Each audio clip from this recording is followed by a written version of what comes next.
Hello, this is Angela Blueskies, and I am so happy to be here with my dear friend Susan Menahem, uh, connecting all the way from New Jersey. And I know that this conversation is going to be awesome because all of our conversations are awesome. And so Susan is a clinical psychotherapist based in Asbury Park, New Jersey, where she also practices shamanism. And so today's conversation is going to weave these things together with a lot of other magic that I'm sure that she'll bring to us today. So Susan, thank you so much for taking this time to share your day with us. Well, thank you for asking me. When you brought this up, I was really excited about it. So I'm really glad you asked me to have this conversation with you today. Aw, I'm really Aw. glad. Um, so I just want to begin today's conversation by bringing out something that we were talking about recently that resonated with me a lot. And I hope that it can be kind of the launching point for our conversation. And so you were talking about the path of surrender and the Mm. parallels between this time of pandemic that we're all living in right now and the healing ceremonies that have been a big part of your life, especially from the traditions of Peru. Right. Can you share a little more about that? Absolutely. It's one of my favorite topics. So if I start sharing too much, just say that's enough, Susan, be quiet. Um, Before we get into the whole aspect of surrender and ceremony, I think we should at least have a definition about what we're talking about. Like, what is ceremony? What is it? Um, and from my perspective, ceremony is something that gets us to focus in on a topic, whether the topic is ourselves or whether the topic is healing other people, or healing the planet or sending out prayers. Um, Usually ceremony has some type of ritual, and the ritualistic aspect, whether it's a small ritual or a large ritual, is really meant to focus our attention on the topic. So even a wedding is a ceremony, and there's many rituals depending on what what spirituality or dynamic or religion. And a pipe ceremony where you're smoking the Native American pipe is a ceremony. So as I was having anxiety with all of what is going on, um, and I really felt out of touch with myself, um, I started feeling the way I feel in ceremonies when I'm exploring deep aspects of myself. And I realized that this time that we're in right now is really for all of us our own personal ceremony. And in ceremony, what I have learned to be able to navigate and maneuver, I've learned a little mantra, and that mantra is I trust you, I'm willing, and I surrender. And so that's how the concept of surrendering in this COVID epidemic, pan epidemic ceremony, um, I guess, came to fruition for me. Um, I mean, what does surrender mean, right? Surrender means to just let go and allow whatever's happening to happen. But it really means something a bit more deeply than that. It really means, for me, letting go of what I think the outcome is going to be, or letting go of what I want the outcome to be. For me, that's surrender. But you know what? I can't just go and surrender. I can't just go up to somebody in the street and say, by the way, just surrender, because we need something to hang on to. We need a life raft to enable us to surrender. And that's where I'm willing comes in, right? And that's where I trust you comes in. Because when I say I trust you, who exactly am I trusting? Sometimes I'm trusting me, right? Susan, I trust you to be able to calm down and relax enough to get you through this. Or I trust the universe, or I trust whatever I believe in. Um, I trust the earth, or Pachamama, the powers that be. And when you come from that place of trusting, then being willing is a lot easier. because you can't surrender without being willing. So I trust, and from that launch pad of trust, I can be willing to let go. I trust, I'm willing, I surrender, I let go of my expectations of whatever the outcome is going to be. So that's what I mean by that. I love it. And I agree with you. I really feel like that we are living in the midst of what feels like this long healing ceremony of life right now. Mm-hmm. Mm-hmm. And in my experience of ceremony, much like you, I learned that everything that we experience is meant to open us up, Yeah. to help us to release feelings and thoughts and patterns that need to go, Mm. and to teach us. Sure. And some of us are already living in alignment with this kind of approach, but others may be struggling to make sense of things during this time of pandemic. And they may hear what you've just said and they're thinking, surrender. Like, surrender to what? The virus? Surrender to bankruptcy? Surrender to starvation? And so I know that when people are feeling a lot of uncertainty, these kind of ideas can be really edgy. And Sure. so I'm wondering what your thoughts are on that. Like, what is it that we're opening up to and releasing and learning right now? So that's a great question. Um, Being asked to surrender, and then conceptually, what am I surrendering to, and why can't I surrender? I have fear, I have anxiety. Am I surrendering to COVID-19? Am I surrendering to starvation? Well, before we get there, let's talk about what happens internally when you hear the concept of surrender. Because what happens internally is actually the messages that this whole thing is meant to give to you. Okay? Our feelings are messengers. That's what they are. When we get the message, the feeling goes away. So it's like Paul Revere, who came, the British are coming, one if by land, two if by sea, right? When Paul Revere knocked on the church door, and whoever answered the door said, okay, Paul, I got it, one if by land, two if by sea. Well, Paul didn't sit down and have a cup of tea. He got back on his horse and he left. Because when you get the message, the feeling goes away. Mm. So we need to look at, you hear surrender, am I going to starve? Am I going to go bankrupt? Am I going to get sick? Okay, these fears that are coming up, these anxieties, these fears, um, are the first part of the ceremony for you, for me, for all of us. Looking at these fears, looking at what they're based, and looking at where they're coming, what they're coming from. Because if the fear of getting sick, or not being able to support myself, or starving, if those fears are connected to a lack of worth, or a lack of an ability to manifest, or a lack of an ability to be connected to your body, or um, uh, uh, uh, a lack of an ability to feel like you can topics of the ceremony. So if anxiety is coming to tell me that I am terrified, I'm not going to be able to support myself, I'm terrified, I need to take a look at my relationship with money. In the Great Depression, some people made out really well financially. A lot of people didn't, some people did.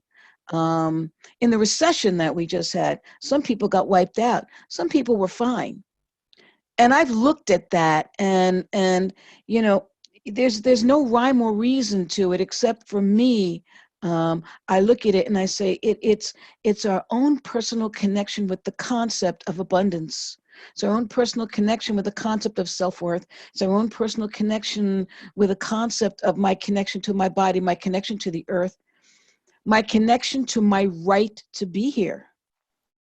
So to me, when the topic of surrender comes up and all these anxieties and fears come up, that to me is, you just got the meat. You just got the topics of your ceremony.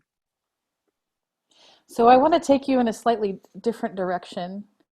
Um, so for people who are actually in a position of real scarcity in their day-to-day lives, people who already are struggling to get by and who feel like even under the best possible circumstances, they are able to make it. And I'm thinking in this, of course, of lots of marginalized groups, people who are um, running away from abusive relationships, people who are, um, really struggling to feed their kids.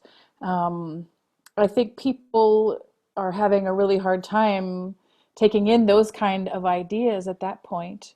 Um, so what would you say in that kind of situation for people who are genuinely struggling, and the systems that are in place in our country, of course, don't provide ways for them to really move beyond them?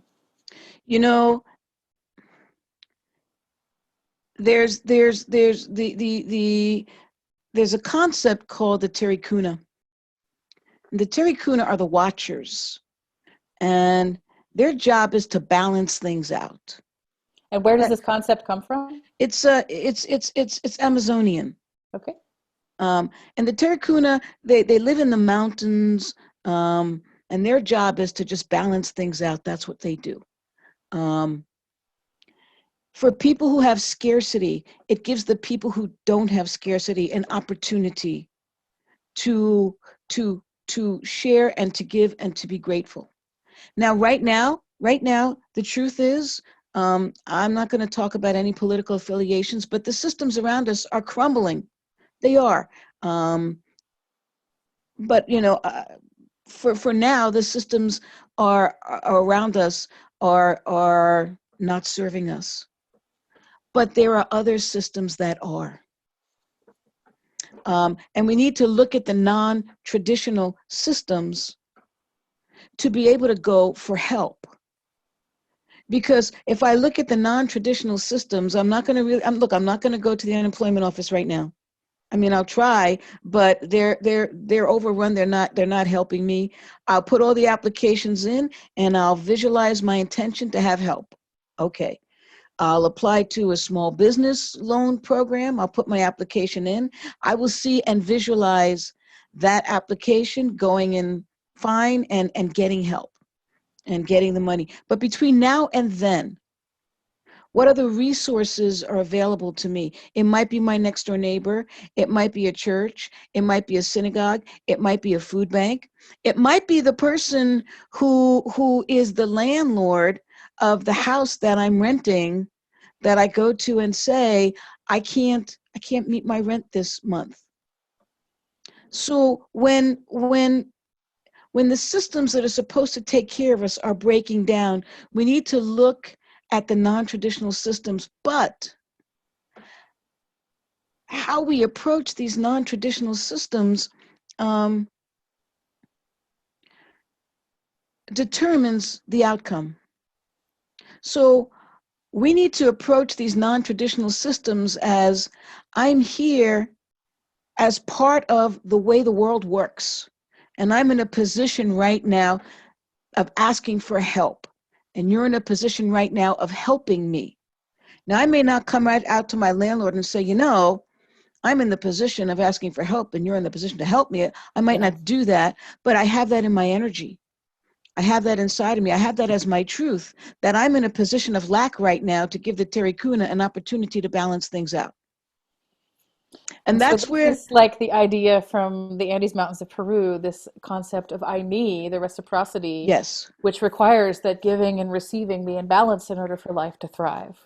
And what's interesting is, as this, my experience has been, as the systems around us are failing, the people around us are awakening. As the systems around us are failing, the people around us are coming to help.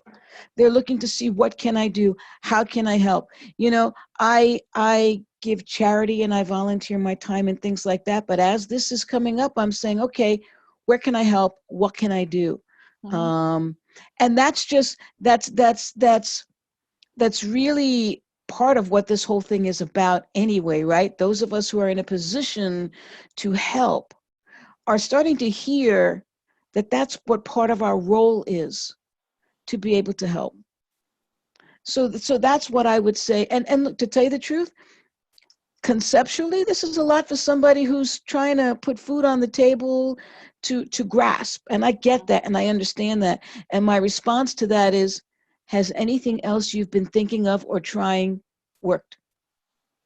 If no other mindset you've been trying has worked, try to adopt this one and see what happens. Like an experiment. Yes. Yeah, I think that's great. And I think because right now the spectrum of response to this situation is so broad, um, I think what you shared is really helpful because sometimes we need to take the practical steps in order to do what is possible within the existing systems that we have. And sometimes it's important to be able to see beyond those and to create new solutions to problems that are unprecedented, really.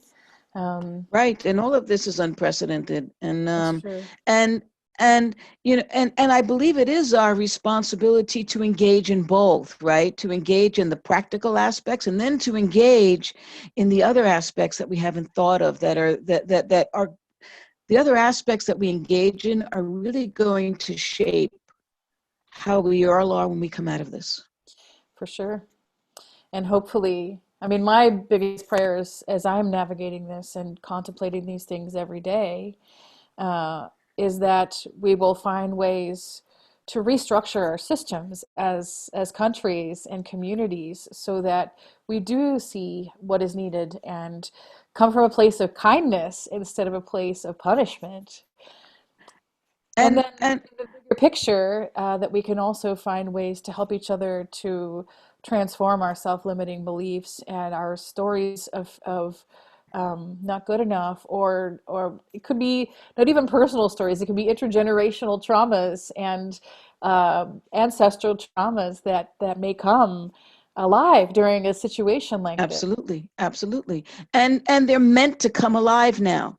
That's the thing, if they're coming alive now, it's no accident. You didn't fail, they're meant to come alive now because we are meant to confront them, to feel them, to process them, to put love into them, and to let them go. Absolutely. So, in shamanic and animist practice, there is this intentionality of living in relationship with the rest of the natural world.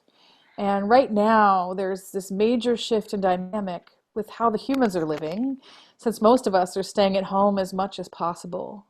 What impact do you see, both as a psychotherapist and as a practitioner of shamanism, that this is having on humans, as well as with Pachamama, the plants, and all the animals? What's interesting is some of my clients are commenting on the amazing spring we're having. What a beautiful spring we're having. We've never had such an amazing spring. We've never had the flowers bloom like this. We've never had all the birds come back like this. Um, yeah, we have. And last year and the year before and the year before and the year before and the year before, we've always had beautiful springs. Whether they've happened in the month of April or March or May, we've always had them. And what's happening is we're so used to moving so fast. We were moving faster than spring was coming. So we were moving so fast, we just moved right past it. We didn't even notice it. And one of the things that's happening is this has caused us all to slow down. And so now we're slowing down. We're watching spring. We're at the pace of the world. We're at the pace of the universe. We're at the pace of nature. People are going outside and saying, "Oh my God, my little whatever you call it is starting to bloom. Wow." Last year I walked outside and it was this. No. Last year it also started out like this, but Hmm. you missed it. You missed it.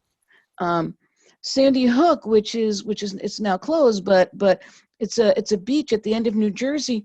Every year, from October to the middle of spring, there are seals, regular big cute seals with whiskers that Mm. come and eat the fish there and hang out on the rocks.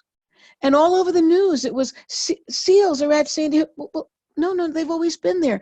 But now we've slowed down so much that we're noticing that there are seals there. So I think the first thing that's happening is we're slowing down to the pace of the planet. so that we can interact with what's going on, and we're amazed by it. Um, the other thing I've noticed with my clients is that they're interacting more with their families. Hmm. Somebody said, I didn't know my son was so smart. Well, he's always been that smart. This pandemic didn't make him smart. You just have time to sit down and listen and exchange. Another one of my clients started talking about, my dreams have become so vivid. My meditations are so easy. I'm hooking into my higher self in a way I've never been able to before. Hmm. Those voices have always been there, and they've always been ready to connect with us. Our meditations have always been there. The places we go in our meditations have always been there. We've just not slowed ourselves down enough to hear them or to pay attention to them. It's like if you go into a room, right, and there's the radio playing and people talking and the dog barking, and on the mantle of the fireplace is a clock ticking. You hear this barking. But then you quiet the people, you quiet the music, you quiet the dog, and the clock ticking is the loudest thing you hear. Mhm. Right now, we're able to hear the clock ticking. My hope is that when the music starts playing and the people start talking and the dog starts barking, we're still aware of the clock ticking. So these energies, the nature energy, the earth energy, our spirit guides, our ability to go to deeper depths in meditation have all been there. We've just slowed down enough now to be able to interact with them. Hmm. I love that. Yeah. Um, about 15 years ago, I was really lucky to get to travel to Spain and walk the Camino de Santiago pilgrimage. Mm. And it took me 40 days to walk the 500 miles from east to west across Spain. Wow. And during all of that time, all I did all day, every day was walk and observe and be present. And it was hard. I I I counted. I like burst into tears and cried for significant periods of time for 35 of 40 days. Wow. And I didn't even know why. It was Hmm. literally just, I kept thinking, God, my feet don't hurt that much. My backpack isn't that heavy. It's not that hot. I have everything I need. And yet this grief is moving through. And it made me very uncomfortable. Mm. But over time, I kept saying yes to whatever was happening, and I kept staying present with it and watching, the horizon and watching my own shadow on the ground, Mm. noticing the changes, like the changes in the actual landscape, the changes of climate that happened from one region to another. And I remember after I finished walking the whole way, I was not in a car for 7 weeks. Mm. And I finally got on a bus to go back to the airport so that I could begin my journey home. Being on that bus, I was literally holding onto my seat because it felt So fast, right? so fast. And I kept thinking, wow, I have recovered the pace at which life actually is meant to go. Hmm. And Exactly. when I got home and I started driving my car to go to the supermarket for the first time, even the way my eyes had focused had shifted. My eyes were focusing on the horizon, not on something in front of me, and certainly not on every Right. direction, trying to make Right. sense of what was happening. And I thought, oh my God, maybe I shouldn't be in a car right now. Doesn't feel safe because I had learned to exist in a completely different space. Right. And I feel like that's distinctly different from this, but it was my first experience of really slowing down and starting to move at the pace of the natural world. And Yeah. what a blessing to have that experience. Absolutely. Um, and when we move at that pace, I feel like it's easier to be in relationship and to care about Absolutely. that little flower blooming that only blooms for like a week once a year. Or what is the day that the leaves start to come out on the trees where I live? When can I see the forest starting to become lush off in the distance? Um, we don't really think of those things as important so much most of the time. But here in this time, maybe we're remembering that. And it is important because it's what keeps us connected to the beat and the pulse of the planet that we're living on. What's more important than that? Well, to me, nothing. I can only hope and pray that as we continue to live in this, that maybe our perspectives will shift in a way that is more enduring so that we continue to remember. And then maybe it would be possible to make choices that are not only in the best interest of the humans, but in the best interest of all life. Right. Um, so the longer that we stay in this current mode of living with so much uncertainty, people are experiencing a lot of fear and anxiety. Have talked to a lot of people who have shared this, and there's plenty of things to make us anxious and fearful for sure. Sure. As you navigate this situation in your own life with the understanding that this is a healing ceremony of life, how do you face your own fears and anxieties? Are there certain things that you practice that support you? Thing I do when my fears and anxieties come up, because they come up in ceremony, right? And as I said before, they're here to point me towards the topics I need to look at and I need to bring healing to. But when I'm in a nervous, anxious state of being, I'm not able to rationally sit down and say, well, Susan, it's time to look at what you need to look at, because my heart is pounding, right? My head is spinning, my hands are shaking, I'm terrified. I do believe that everybody's walking around right now in a perpetual state of trauma. Mm-hmm. I do. Whether it's a capital T trauma or a little t trauma, doesn't matter. And when people hear me say trauma, they think of big horrendous things that have happened. But trauma is really when your ability to predict the things that are going to happen in your world becomes compromised. That's what it is. And so when you think about if when you think of it from that perspective, none of us have the ability to predict what's going to come next in our world. That brings trauma. Traumatic response is usually anxiety and fear. And so in order to deal with all of that, we've got to quiet the anxiety. Um, my way of quieting my anxiety, I turn to medicine music. Music that gives me messages I want to hear right now. So I'm probably not going to listen to Motley Crue, banging guitars around. That's probably not going to do it for me. I'm going to listen to music that gives me messages of being connected to the universe. I'm going to listen to music that gives me messages of everything's going to turn out all right. I'm going to listen to music that reminds me that it's not an accident that I have been put here on this planet in this carnation right now to experience this. So if I'm here, if my soul has been incarnated to experience this situation, to me, that means I'm not meant to be pummeled by this situation. I'm meant to get through it.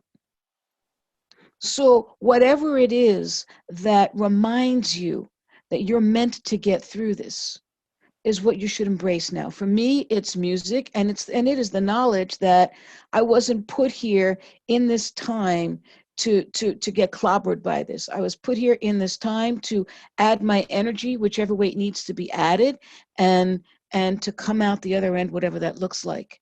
The other thing about anxiety is we become anxious when we try to control a situation.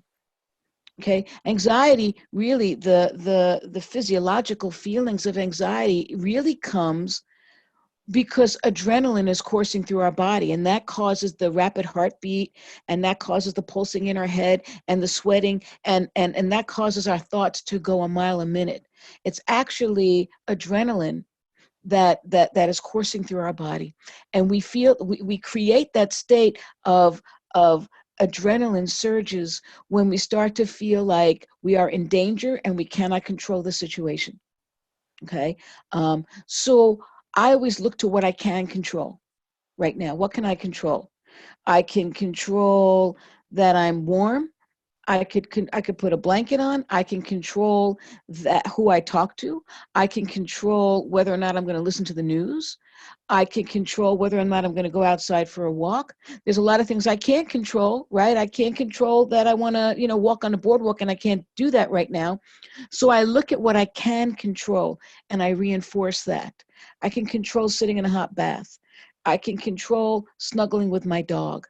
I can control watching a movie that makes me feel good. So when we start to embrace the things we can control, the anxiety goes away. The anxiety starts to calm itself down. Once that happens from that perspective, I can now look at the topics that are making me fearful and anxiety and anxious. And usually, for me, 50% of the times, it's when I was trying to control something that I couldn't. I think that's a really beautiful way of breaking it into kind of two separate steps. Like, first, getting resourced in whatever ways are necessary to kind of calm the nervous system. And then, from a place that's more centered, really looking at what the triggers are about in the first place and seeking to maybe bring some awareness to do some healing work around it. Exactly. Yeah. Yeah, super important stuff to think about right now, I believe.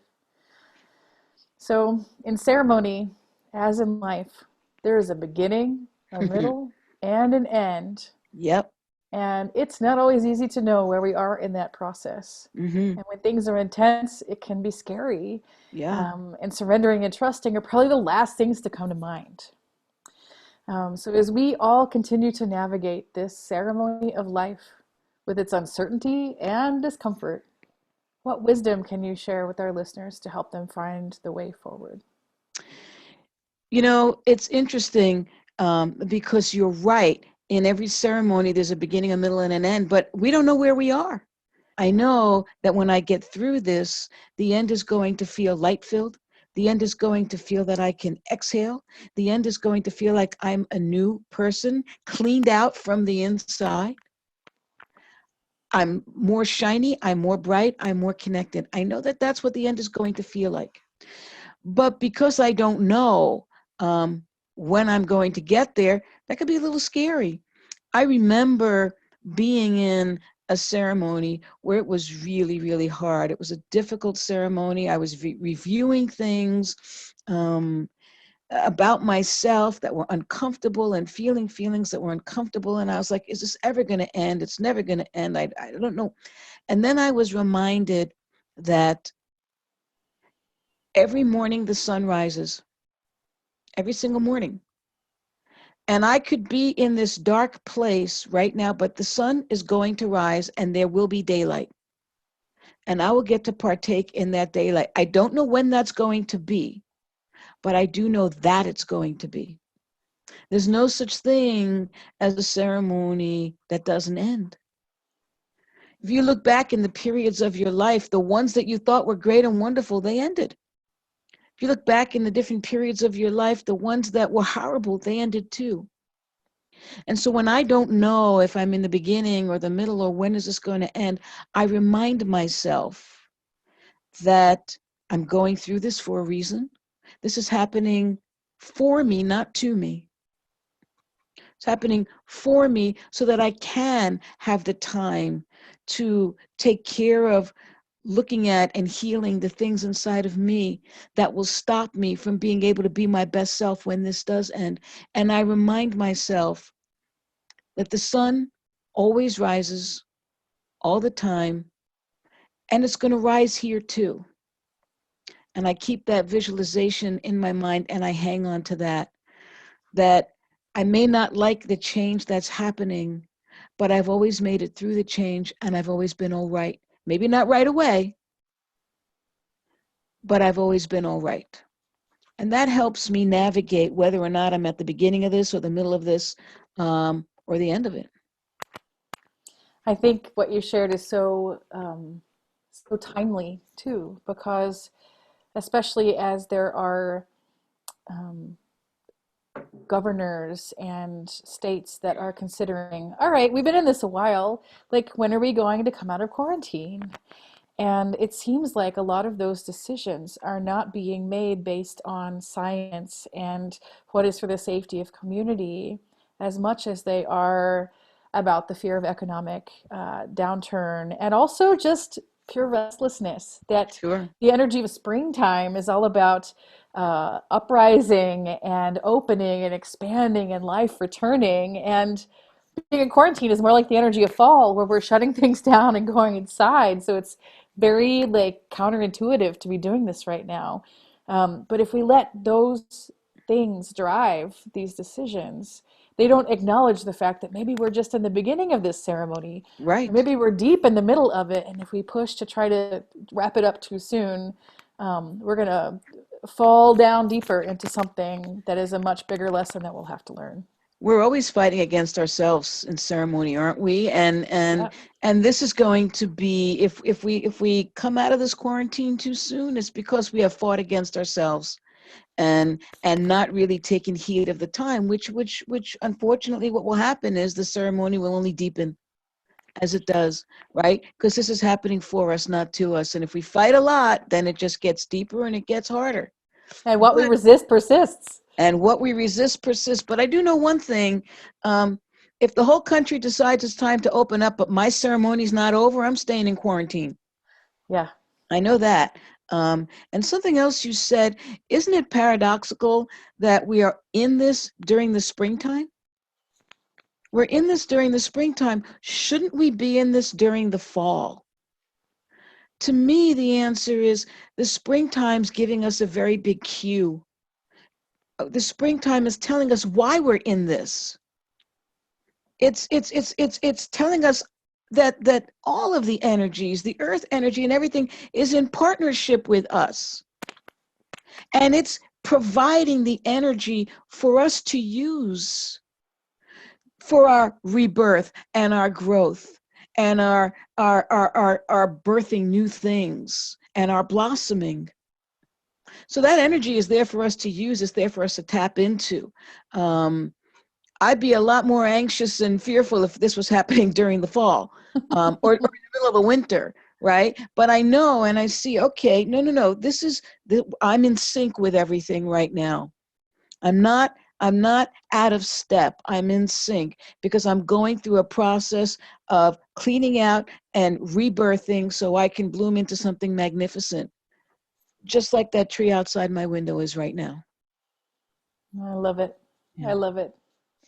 Susan, I just want to thank you so much for taking this time to be in conversation with me today and absolutely. to share this essential perspective of life as a ceremony of healing right now. Um, and I hope that anyone listening who might be struggling to surrender to the flow that is actually happening instead of the one that we're thinking might should be the one that's happening instead. I hope this conversation will be of support in letting go into what is. Yeah. Well, thank you very much for asking me to have this conversation with you. It's always wonderful getting to talk to you. So I do appreciate that. Oh, it's my pleasure too, Susan. Thank you so much. And for those who are wanting to connect with Susan further, at the end of this video, you'll be able to connect with her website and to learn more there. Thank you Great. so much. Thank you.